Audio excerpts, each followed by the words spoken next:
நடு ரோட்ல பிறந்த மேனியா நிக்கிற பைத்தியக்காரிக்கு தான் எந்த கோலத்துல நிக்கிறோன்னு எப்படி உணர முடியாதோ அதே மாதிரி மனநிலையில நான் பிறந்த. குற்றங்கள் எல்லாமே தண்டிக்கப்பட வேண்டியதுதான். ஆனா செய்யப்படுற சூழ்நிலையை பொறுத்து சில குற்றங்கள் மன்னிக்கப்படணும். அதை விட்டுட்டு உன் மனைவியை குழந்தையை விரட்டிட்டியே, அது என்ன நியாயம்? புறப்படுங்க, போகலாம். எங்க? எங்க அண்ணனுக்கு தெரியாம வீட்டை விட்டு வந்துட்டேன்.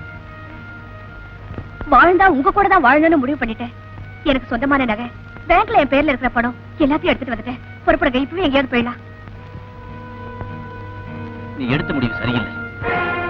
நீ நம்பி வந்திருக்கிறவன் கடைசி வரைக்கும் உன்னை வச்சு காப்பாத்துவான். எந்த மனுச்சியும் சொந்த பொண்டாட்டி ஒரு சின்ன தப்பு பண்ணாங்கிறதுக்காக பெத்த குழந்தையோட நடுத்தவரை விட்டுட்டு வந்தவன் நாளைக்கு நீ ஒரு தப்பு பண்ணாங்கிறதுக்காக உன்னையும் நடுத்தவரை நிறுத்த மாட்டான். எந்த மனுச்சியும் தான் பெத்த குழந்தைய அனாதாசத்துல வளர விட்டுட்டு பொண்டாட்டிய 10 பாத்திரம் தேக்கி விட்டுட்டு உன்னை கல்யாணம் பண்ணிக்க துணிஞ்சவன் நாளைக்கு புதுசா இன்னொருத்தி கிடைச்சா உன்னை மட்டும் ஏமாத்த மாட்டான். என்ன மனுச்சியும் சந்திரா, என் குணங்களை நானே வெறுக்கிறேன்.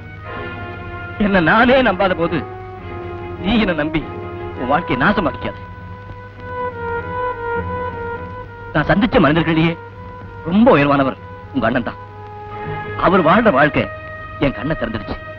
அவரோட விருப்பம் உன் முறமாப்ப ரவியோட நீ வாழணுங்கிறதா. அவன்கிட்ட சில கெட்ட குணங்கள் இருக்கலாம். ஆனா நீ கொஞ்சம் முயற்சி பண்ணா அவனை திருத்தி மகிழ்ச்சிகரமான வாழ்க்கை அமைச்சுக்க முடியும். சாபாஷ் தியாகு, ரொம்ப நல்லாவே அட்வைஸ் பண்ற. ரவி, மனைவியை சந்தோஷமா வாழ வைக்கணுங்கிறது ஒவ்வொரு கணவனோட கடமை. உங்ககிட்ட இருக்கிற பழக்க வழக்கங்களை மாத்திக்கிட்டு சந்திராவை மனம் ஊனாம வாழ்வை. இத வந்துட்டேன்.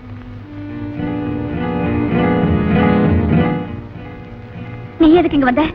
நான் எதுக்கு வர போறேன்? என் மச்சான் தான் நீ எங்க தியாகிட்ட அவசரப்பட்டு உலகிட போறியோன்னு பத்திரமா பாதுகாப்பா வீட்டுக்கு அழைச்சிட்டு வர சொன்னாரு. இந்த மாம்பட்டி புறப்படுங்க. நீங்க என்ன பண்ண போறீங்க? நான் செஞ்ச பாவங்களுக்கு பரிகாரம் தேட போறேன். என் மனைவி சிந்தின கண்ணீரை இப்ப நானே துடைக்க போறேன். என்னால் அவ பட்ட வேதனையிலிருந்து விடுதலை கொடுக்க போறேன். என்ன பிரிஞ்சு அவ பட்ட துன்பத்துக்கு பிராயச்சித்தமா ஆயிரம் முழுக்க அவளோட பிரியாம இருக்க போறேன். உனக்கு பெருந்தன்மையான மனசு. சந்திரா, வா புறப்படலாம். வா வா. ஜாக்கிரதையா குட்டி பாப்பா. 100% ஜாக்கிரதையா இருப்பேன். பயப்படாத. வா.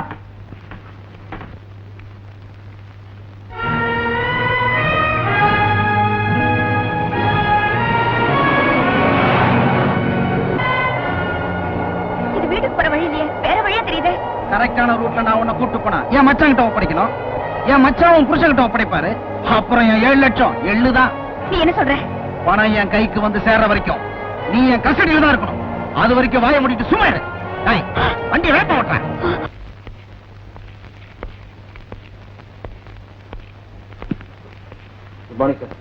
என்ன விஷயம்? என் குழந்தை எடுத்து போலான்னு வந்து. உன் குழந்தை தாராளமா எடுத்து போறான். ஆனா பாரு, அது பச்சை புள்ள.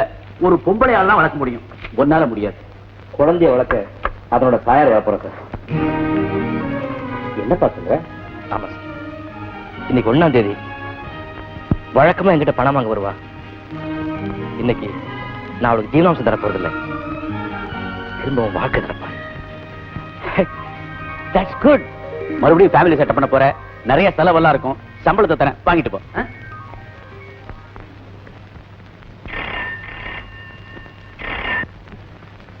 ஹலோ மச்சான், நான் தான் ரவி பேசுறேன். இந்த தியாக பொண்டாட்டி கீதாவை நான் கடத்திட்டு வந்துட்டேன். என்ன அமைதியாயிட்ட? ஏயா குடிகார கூமட்ட, எனக்கு சேர வேண்டிய 7 லட்சத்தை தராம 7 தடவை ஜோட்டால் அடிப்பிய. யாரோ ரோட்ல திகிற பய அந்த தியாகு. அப்புறம் அவன் பொண்டாட்டி அவளையும் தங்கச்சி ஆகிட்டு என்ன முறை மாப்பிள்ளை ஆக்குறியா? ஏயா அவங்கள சேர்த்து வைக்கிறதுக்கு ஜான வேலையெல்லாம் பண்றிய. அதுல ஆன செலவு ஒரு சின்ன அமௌண்ட நம்ம பக்கம் தள்ளி இருந்தா உன் மச்சான வசதியா இருந்திருப்பல்ல. அத விட்டுட்டு ஜோட்டால அடிக்க போறியா? ஜோட்டால இப்ப நான் அடிக்கிறியா? ஜோட்டால செங்கல்பட்டு ரோட்ல உனக்கு சொந்தமான தோட்ட பங்களால தான் இருக்கிற. இன்னும் 2 மணி நேரத்துல நான் கேட்ட 7 லட்சத்தோட வந்து சேரணும்.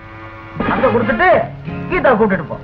அதை விட்டுட்டு போலீஸ் கீலீஸ் ஏதாவது முடக்குத்தனம் பண்ண என்ன வேணாலும் உயிரோட பிடிக்கலாம். அப்புறம் நீயும் தியாகுவும் கீதாவை உயிரோடய பர்மனண்டா பார்க்க முடியாது. ஜாகிரதை. வச்சுட்டா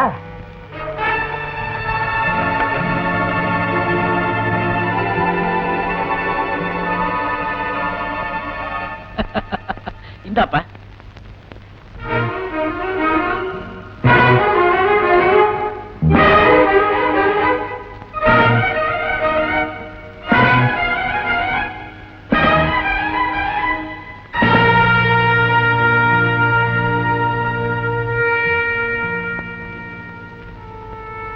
என் மனைவிக்கு நான் செஞ்ச கொடுமையெல்லாம் சுட்டி காட்டி என்ன திருத்துற நல்லவரும் தான் இதுவரைக்கும் நான் நினைச்சுக்கிட்டு இருந்தேன்.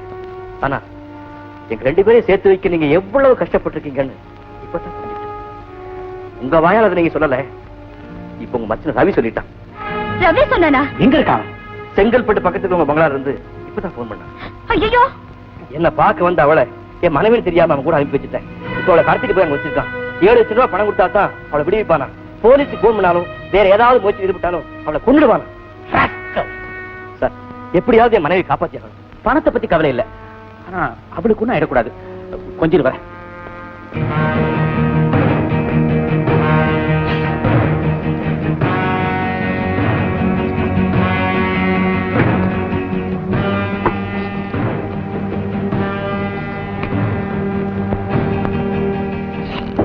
என்னங்க, உங்களை நான் என்னைக்குமே அளவுக்கு மீறி குடிக்க விட்டது கிடையாது. இன்னைக்கு நீங்க எவ்வளவு வேணாலும் குடிக்கலாம்.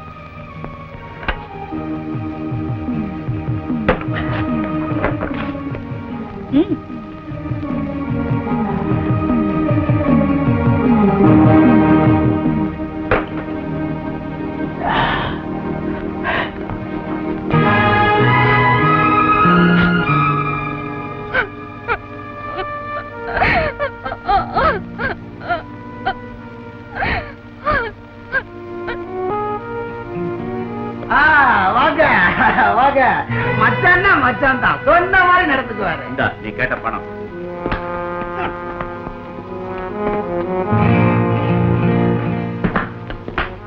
சந்திரா உடனே கூட இருக்கு. மச்சான் கொஞ்சம் வாயை ஊது. ஃபூல். இன்னொரு தடவை திட்டுங்க. போடா ஃபூல். கண்டுபிடிச்சிட்டேன் மச்சான். நீங்க ஃபுல்லா தண்ணி ஏத்திட்டு வந்திருக்கீங்க. நான் சந்திரா உங்ககிட்ட ஒப்படைச்ச உடனே என்ன உதைக்க விட மாட்டீங்களே. ஏன்னா நீங்க தண்ணி போட்டா அதான அர்த்தம். யோக்கியா rascal.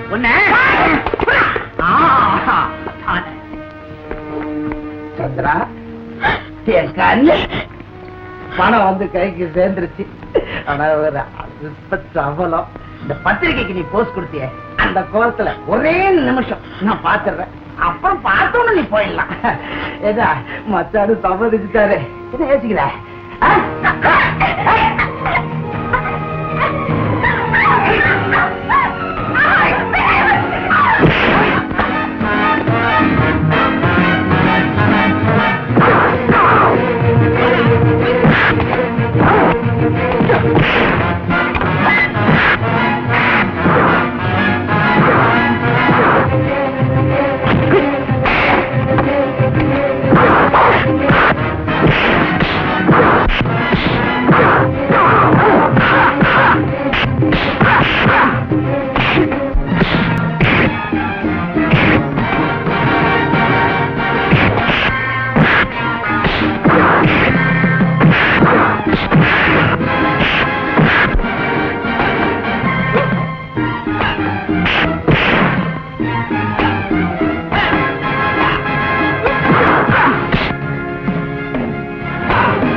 Police ஸ்டேஷனா? Inspector sir, Chengalpattu பக்கத்துல ஜெயசீலன் ஃபார்ம்ஸ்ல சில சமூக விரோதிகளை பிடிச்சு வச்சிருக்கோம். தயவுசெய்து உடனே போட்டுருவாங்க.